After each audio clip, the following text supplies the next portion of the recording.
Welcome to my channel, where we discuss everything and all things politics, especially about the 2023 presidential election held in Nigeria on February 25, 2023, and the results controversially announced on March 1st, 2023. And why do I say that it was controversially announced? Because at the Collection Center, National Collection Center, at the International Conference Center in Abuja, the opposition parties, led by the PDP, who was represented by Senator Dino Melaye, raised issues about the announcement of the result without reference to the INEC, to the IRIF uploads. He was saying that it was against the Electoral Act. In fact, they eventually staged a walkout. But before they did that, their grievances about how the results were being collected, the INEC chairman, Mahmoud Yakubu, promised that he will look into it, that he's going to look into their grievances. But he didn't look into those grievances, and he went ahead and announced the results. Nigerians woke up in the morning to discover that President Bola Ahmed Tinubu had been announced as the winner of the election. That, my friend, is controversial. That's why we say in a controversial circumstance. Okay. That election is now being challenged at the Presidential Election Petition Tribunal, from where it's going to end up at the Supreme Court. And one of the issues, or one of the grounds that the election is being challenged is whether ab initio, President Bola Ahmed Tinubu was qualified to contest the election, because they were challenging his certifications. There were allegations of certificate forgery, which was led by the People's Democratic Party presidential candidate Atiku Abubakar. In fact, at the Presidential Election Petition Tribunal, the result that Atiku Abubakar got through his lawyer in Lahore Eba, which they got from the Chicago State University, which Tinubu said he attended, was presented as evidence in the court, and the court accepted it. And Atiku wanted to use that certificate to prove allegation of forgery. And right now, that certificate has been authenticated by the Chicago State University. The only issue there now is that Chicago State University, that admitted issuing the result in Lahore Eba, is saying that there was a mistake, there was discrepancies and all that in the certificate, including the logo, which they blame on an unnamed clerk in the university. Now, this issue of academic certification of President Bola Ahmed Tinubu has also gotten to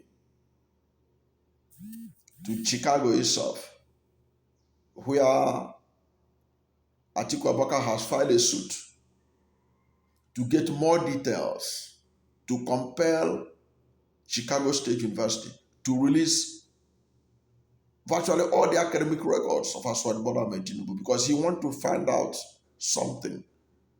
He wants to be convinced that Tinubu actually went to the university and all that, and that he earned the certificate for whatever reason.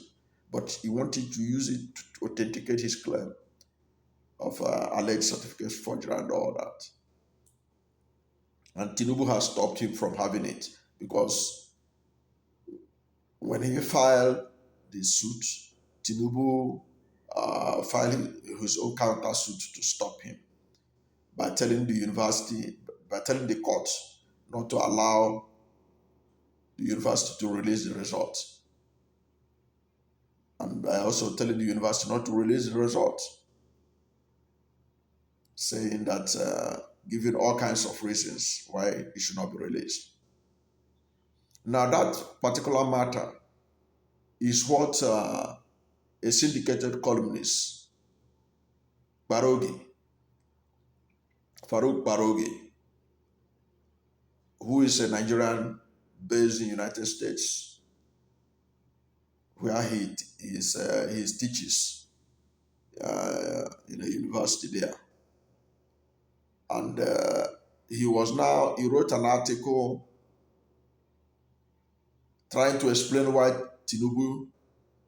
the Chicago State University cannot release academic records of Tinubu, and trying to defend it. And he was giving all kinds of reasons, personal and legal, that makes it difficult, or why it should not be released, or why they will not release it to Atiku Abubakar. And it is strange that he is coming from somebody, and he was justifying it, somebody who lives in the United States. So in the America that he lives in, America that works, that he lives in, supposing somebody want to get the academic records of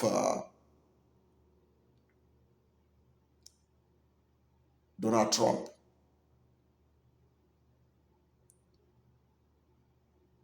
so the university will not be compelled to release it in America, and and Trump can stop it. Trump that is seeking public office. No way. People will get access to the results. In any case, since Tinubu wants to be president of Nigeria, he lost the right to privacy automatically. Because anybody who wants to seek a public office as high as the president of a country is ready to lose his privacy. Because if your privacy is so important to you, then you don't have to seek public office. You can stay behind. You can become an analyst. You can become something else. But once you step out, that you want to be a leader, you want to be a president,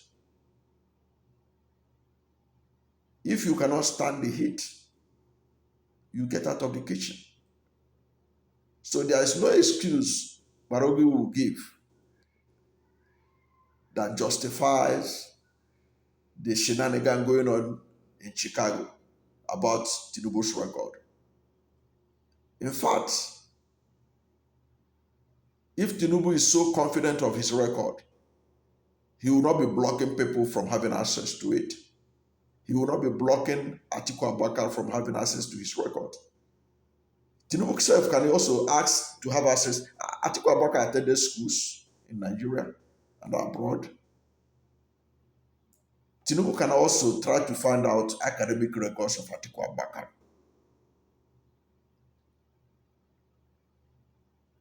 And see whether Atiku Abubakar will block him from having access, so that we can compare the two processes. So the message that has been passed is that there is something to hide. There is something that Tinubu don't want Nigerians to know about his academic records. That's why he has made spirited effort to stop Atiku Abubakar from accessing his academic records. And then, but Kpereogi himself that is talking or writing,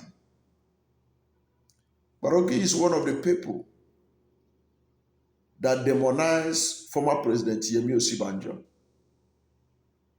accusing him of religious bigotry.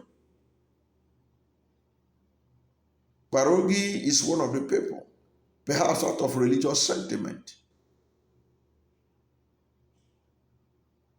that we are claiming and citing sources to claim that Yemi Osibanjo hated Muslims. These were part of the He was part of the people that were writing against Osibanjo on religious basis, that Osibanjo is a religious bigot. All they were doing was to stop Osibanjo from getting the ticket of the All Progressive Congress. That's why when you see people talk about that people are using religion and all that, they use it seriously. They use religion to push up the candidacy of Tinubu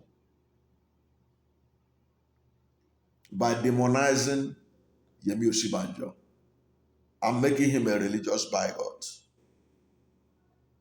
They were saying that he doesn't like Muslims. Even in his law chambers, he doesn't employ them. Even in the presidency, that all his staffs are Christians. And they even narrow it down that they are all redeemed members.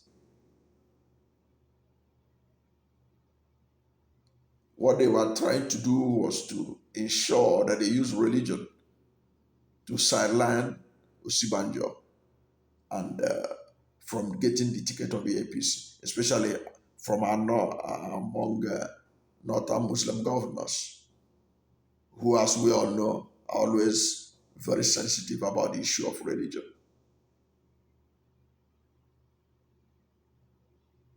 So Kpereogi was among those that did this. He attacked Osibanjo severally, that Osibanjo was forced to issue a statement to list all the people in his office as vice president. And there were Muslims, there even Muslims in his office had to issue a statement, do videos and all that, to say that it's not true that Osibanjo only had Christians in his team. In any case, anybody employed in the office of the vice president were employed by Buhari, the president, because it is the presidency that will employ and second to the vice president office. Vice president literally had no hand in those who are in his office. But Kpereogi and co know that religion is one area they will use to kick out Osibanjo. They accuse him of so many religious bias. So this same Kpereogi now has come out to be defending Tinubu's failure to allow Nigerians to know the records of his academic records at Chicago State University. And in the article he was posing because he is a professor in a university, because he took advantage of his being a professor in a university. He had asked another professor who was able to convince him that Tinubu attended Chicago State University. The issue and now is not about attending. It is the record. Atiku want to find out whether it was Bola Ahmed Tinubu or Bola Adekunle Tinubu, whether it was male or female that was admitted. Which record did they use in admitting him? Which primary school record, which secondary school record did he present to Chicago State University for his admission? Atiku want to know that. It is part of going through somebody's record to find out if he has what he's claiming is true. It's not about legality, it's not about privacy. It's to see the record. Yes, he may have attended. Yes, he attended. But let us see the record. Atiku want to know who was admitted. Is he a male or female? Was admitted. Did he graduate? How did he graduate? Atiku want to know. Because it will help his case in Abuja. And then a Nigerian columnist who is a professor in the US is defending the indefensible by justifying why the Chicago State University will not release the result. Even if the Chicago State University don't want to release it, which of course they are ready to release if Tinubu had not gone to stop them in the courts. Tinubu has a moral right to convince Nigerians that as a man of integrity, a man of honor, who is leader of the largest country in Africa, of the most populous country in Africa, that he has nothing to hide. He should proudly allow Atiku Abubakar to have access to his record. Thank you for watching this video. And if you are new to my channel, you have not yet subscribed to my channel, please subscribe to my channel. Hit the subscription button, hit the notification bell. When you subscribe to my channel and hit the notification bell, anytime I have a new video, you'll be among the first to know. God bless you. And please don't forget to like this video, because when you like it, God will rank it high and recommend it for more people. Thank you, and God bless you and yours.